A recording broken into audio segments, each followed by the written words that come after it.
know that most of what you've seen, read, or heard about Billy the Kid is untrue? My name is Gail Cooper. I'm a medical doctor and forensic psychiatrist. My specialty is murder case consultation for the defense. For 20 years, I've used my expertise to uncover the real Billy the Kid. Researching over 40,000 pages of archival documents and books, I've written the revisionist history. It's shocking, it's liberating, and I've written books demolishing the hoaxes, hijacking the history. My talks will share with you what I've found. Cover-ups, misinformation, and fakery, to use Old West lingo, will bite the dust.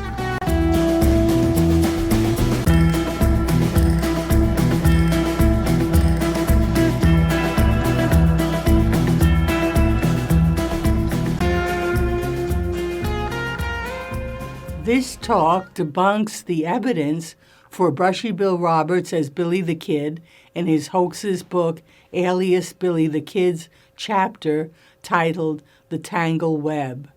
The information is from my book, Cracking the Billy the Kid Imposter Hoax of Brushy Bill Roberts. The autobiographical chapter titled The Brushy Bill Story in the 1955 book Alias Billy the Kid was intended to show off Brushy Bill Roberts' so-called special knowledge as evidence that he was Billy the Kid. Talks 57 to 68 exposed that he had no special knowledge, parroting of sources, confabulating, fatal errors, and fatal ignorance, all proving that he wasn't Billy Bonney. Proved only was the labor to trick readers done by Brushy, the book's writer, English teacher C.L. Sonneshin, and the book's co-author and coaching mastermind, salesman WilliamVMorrison. Following that autobiographical chapter is one titled The Tangled Web. It's Sonneshin's and Morrison's turn to trick readers by faking evidence for Brushy being Billy the Kid. Proved only is their attempt to rationalize their hoax's fatal defects. But by trying too hard, they reveal the hoax's underpinnings, as in the famous Shakespeare quote from Hamlet, "Doth protest too much, methinks." Here are the Tangled Web's responses to hypothetical questions and criticisms. 1. Why did Brushy make himself too young and give no Billy the Kid history in his autobiographical notebooks? Here, Sonneshin and Morrison ruined their own scam that Brushy was illiterate, so unable to read up on Billy the Kid history. Instead, they admit that he wrote notebooks. These writings, in which the dates make him too young to be Billy the Kid, are rationalized as Brushy hiding his true identity as Billy the Kid by their misinformation. In reality, proved is that Brushy wrote them before settling on his Billy the Kid persona with its fake age. They represent his other delusional personas as well as his Social Security benefits fraud's fake birth year of 1868, hiding his real birth year of 1879. Sonneshin and Morrison add that Brushy destroyed 3 notebooks after his failed Governor T.J. Mayberry pardon hearing. They claim this also proved he was Billy the Kid because he feared that they would cause his prosecution as Billy. In reality, they likely had his Billy the Kid prompts, and he feared more proof of being an imposter after that hearing. 2. Didn't Brushy prove he was Billy the Kid by his special knowledge? In fact, as revealed by debunking his autobiographical chapter covered in talks 57 to 67, Brushy had no special knowledge and relied on parroting prompt sources. And his confabulations to fill information vacuums were also wrong. 3. Doesn't Brushy's family tree prove that he was Oliver Ollie Roberts and too young to be Billy the Kid? This is a startling segment. Sonneshin and Morrison risked destroying their own hoax by calling attention to real genealogy proving Brushy was too young to be Billy, by presenting their weird tale, rationalizing it. And it reveals Brushy's true family residence, unlike Brushy's other careful concealments, like faking a Buffalo Gap, Texas birthplace instead of real Bates, Arkansas. And why did Sonneshin and Morrison think their rigmarole needed 51 lines, equal to the Fort Sumner death scene itself? But first, here's the tangled tale put in Brushy's mouth. This Brushy claims his birth name is William Henry Roberts, the name Morrison used for him to match William Henry Bonney. This Brushy says he got the name Ollie Roberts by impersonating his dead younger cousin, named Ollie Roberts, to hide being Billy the Kid. I named it the Cousin Ollie Scam. Sonneshin wrote, "There is some reason to believe that Brushy spent all his mature life impersonating one of his own relatives. This is the real Ollie Roberts, a cousin who was born in 1867, ran away from home about 1884, and was killed in the Indian Territory in a difficulty about some stolen horses." Brushy, as William Henry, is presented in his later life as Billy the Kid as a law enforcer, quote, scouting for stolen stock. The local deputy sheriff tells him that he'd killed the two rustlers. Brushy recognizes one corpse as his cousin, Ollie Roberts, actually a lawman himself. He takes Ollie's possessions back to Ollie's parents, living in Sulphur Springs, Texas. Note that Brushy's real parents lived in Sulphur Springs, Texas. But Ollie's parents ridiculously mistake almost decade-older Brushy for their son Ollie. So from then on, he pretends to be Ollie as a cover for actually being Billy the Kid. This Brushy narrator also shockingly reveals more Roberts family names. A Dudley Heath, claimed as married to Brushy's cousin Martha, doubts that Brushy is Ollie. Note that in reality, Monroe Dudley Heath was married to Brushy's half-sister, Martha Vader Roberts, who was Brushy's real father's daughter from his first marriage to Carolyn Dunn. That comes dangerously close to the reality of Brushy's two-branch family from his father's two marriages, with him from the second. But slyly omitted is how Brushy is related to Cousin Ollie. So the Cousin Ollie scam rationalizes Brushy's being too young to be Billy. It makes his fake cousin Ollie, born in 1867, the one who's too young. That enables Brushy to fabricate birth in 1859, real Billy's birth year. Morrison presented the Cousin Ollie scam in a January 2, 1951 letter to John S. Mayfield of the Mayfield Library just 6 days after Brushy's sudden death.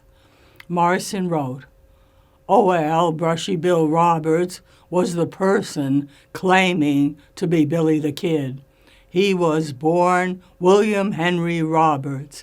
He later assumed the name of William Henry Bonney and many other aliases.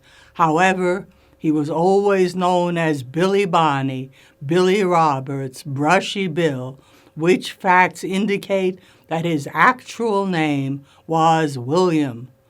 The name of Ollie was assumed when he was on the Dodge. It represented the name of his cousin who was killed in Indian Territory. It gets stranger. The Tangled Web source footnote is an April 9th, 1951 interview by Morrison of a DeWitt Travis, who vouches for the cousin Ollie switch. In reality, DeWitt Travis was a wealthy Texas eccentric repeatedly used by Morrison for hoaxing. Travis had also given financial backing and vouching for a Jesse James impersonator Morrison was promoting named J. Frank Dalton before Morrison featured Brushy as Billy the Kid.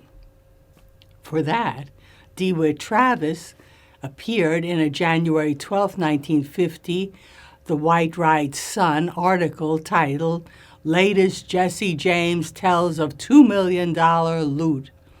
It stated, DeWitt Travis, 61, an oil man of Longview, Texas, who is helping Jesse's friends pay for bringing him to New York. It was for a radio show appearance and for the petition in Union, Missouri Circuit Court to change Dalton's name back to Jesse James. It was, by Morrison, said he was positive this was the real Jesse. He said he sat on Jesse's knee as a young boy when the hiding Jesse stayed at the Travis home and had been associated with him for 30 years. Travis said the James boys kept his mother from starvation during the Civil War and that Dalton was always accepted in their home as Jesse James. Morrison also used DeWitt Travis for a fake affidavit swearing Brushy was Billy the Kid. That affidavit will be exposed in a later talk. One can only guess why the hoaxers perilously placed Brushy with his real Ollie Roberts name in his real family tree with his real parents at their real residence with only the absurd Cousin Ollie scam as cover. My guess is panic. My guess is that Morrison found real Roberts family information in 1950 and realized that Brushy was born in 1879. Fearing exposure of that fatal age problem, the hoaxers created the Cousin Ollie scam and revealed some real family names and geography to preempt future debunking by historians or family members. But was Brushy involved? Sonneshin describes Morrison's confronting him. Sonneshin wrote, "When the time came to straighten the record out, there were many difficulties. Brushy hated to own up to a good many things he supposedly had done." What record was Morrison straightening out? My guess is the family tree. And confabulator Brushy may have come up with the Cousin Ollie scam and even name-dropped Dudley Heath, Martha, and Sulphur Springs, Texas, to flesh it out. As to Morrison's and Sonneshin's fear of exposure by Brushy's fatally young age, their days historians simply ignored Brushy's entire imposter hoax. But the real family responded. In 1987, his full brother Tom Roberts' daughter, his niece Geneva Roberts Pittman, one of his caretakers, revealed his real parents and August 26, 1879 birth date. In 2015, Brushy was exposed by his relative Royale Hawes in his book Brushy Bill, Proof That His Claim to Be Billy the Kid Was a Hoax. Hawes provided the full two-branched family tree. Responding to the Cousin Ollie tale, Hawes pointed out that Brushy, in its time frame, was in the 1900 census as 21-year-old Oliver Pleasant Roberts, still living with his parents, H.O. Roberts and Sarah Elizabeth Ferguson Roberts, having never left home except in his fantasy life. 4. Doesn't Pawnee Bill, searching for Billy the Kid, prove Brushy was Billy? The footnote is a June 22, 1938 El Paso Herald article titled "Frontiersman Track Reports Kid is Alive." It merely stated that Major Gordon W. Pawnee Bill Lilly of Pawnee, Oklahoma, and other members of the National Frontiersman Association were, quote, seeking to verify reports the kid escaped to Mexico instead of falling under Pat Garrett's guns. It had nothing to do with Brushy. 5. Doesn't a Tom Wagoner, a Judge Parker, a man named Longwell, a Tex Moore, John Selman, Jesse, misspelled Evans, Tom Pickett, and people in general from Montana to Missouri, knowing Brushy was Billy the Kid, prove that he was? In reality, Brushy's name-dropping confabulations aren't evidence. So, the tangled web's evidence for Brushy Bill being Billy the Kid is meaningless fakery. It merely exposes Sonishin's and Morrison's intentional hoaxing to trick readers. The talk to follow debunks alias Billy the Kid's so-called evidence for Billy the Kid surviving the Fort Sumner shooting.